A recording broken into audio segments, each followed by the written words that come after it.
Andhra Ratna pumping scheme పంట కాలువలో మురుగు వ్యర్థాలు కలవకుండా వెంటనే నివారణ చర్యలు చేపట్టాలన్నారు మాజీ ఎంపీ పి మధు. సమస్య పరిష్కరించుకుంటే ఐక్య కార్యాచరణతో ఉద్యమిస్తామని హెచ్చరించారు. పచ్చని పంట పొలాలకు నీరు అందించే ఆంధ్రరత్న పంపింగ్ స్కీమ్ పంట కాలువలో అపార్ట్మెంట్స్లో నుంచి వచ్చే మురుగునీరు వ్యర్థాలను వెంటనే నివారించాలని ప్రభుత్వాన్ని డిమాండ్ చేశారు. ఈ మేరకు ఎంటీఎంసీ పరిధిలోని కుంచనపల్లి ఆంధ్రరత్న పంపింగ్ స్కీమ్ పంట కాలువను వివిధ ప్రజా సంఘాల నాయకులతో కలిసి పరిశీలించారు. పంట కాలువను కలుషితం చేయొద్దంటూ మురుగు నివారణ చర్యకు ప్రజలు మద్దతు ఇవ్వాలని వివిధ వ్యాపార సంస్థలను, చిరు వ్యాపారులను, స్థానిక ప్రజలను కోరారు. నీళ్లు బయటకు పోయేదానికి అవసరమైన డ్రైనేజ్ లేదు. దీనివల్ల పంట కాలువల్లోకి, మద్రాసు కాలువల్లోకి నీళ్లు వదులుతున్నారు. విపరీతమైనటువంటి దుర్గంధం రకరకాలైనటువంటి రోగాలకి కారణమవుతుంది. ఇప్పటికే మంచినీళ్లు కూడా కృష్ణానది ఒడ్డున ఉన్నా కూడా మంచినీళ్ల సదుపాయం లేదు.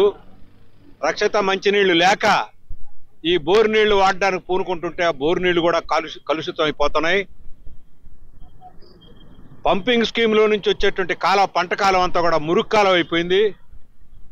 ఈ ప్రాంతంలో అపార్ట్మెంట్లు కట్టినటువంటి వాళ్ళంతా కూడా అపార్ట్మెంట్లో నీళ్లు ఎక్కడికి పోవాలో అర్థం కాక డెవలప్మెంట్ కూడా ఆగిపోతా ఉంది.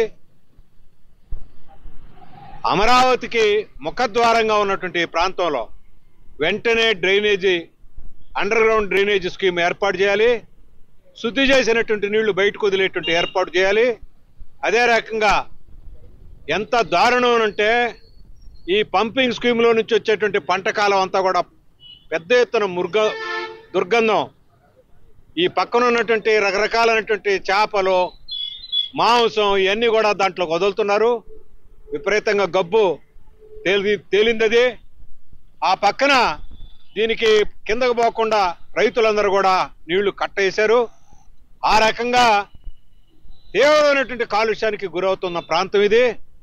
వెంటనే ప్రభుత్వం, మున్సిపాలిటీ స్పందించి చర్యలు చేపట్టాలని మేము డిమాండ్ చేస్తున్నాం. కేఎల్ యూనివర్సిటీ 30,000 మంది విద్యార్థులు ఉండేటువంటి యూనివర్సిటీ, ఐక్య కార్యాచరణ కమిటీ ఒకటి ఏర్పడ్డది. దీని ద్వారా రాబోయే రోజుల్లో పెద్ద పెద్ద పోరాటాలు చేయాల్సిన పరిస్థితి వస్తుంది. ప్రభుత్వం ఇప్పటికైనా మించిపోయింది లేదు. ఎట్టకేలకు విశాఖ మేయర్ సీటుకు ఎసరు పెట్టేందుకు కూటమి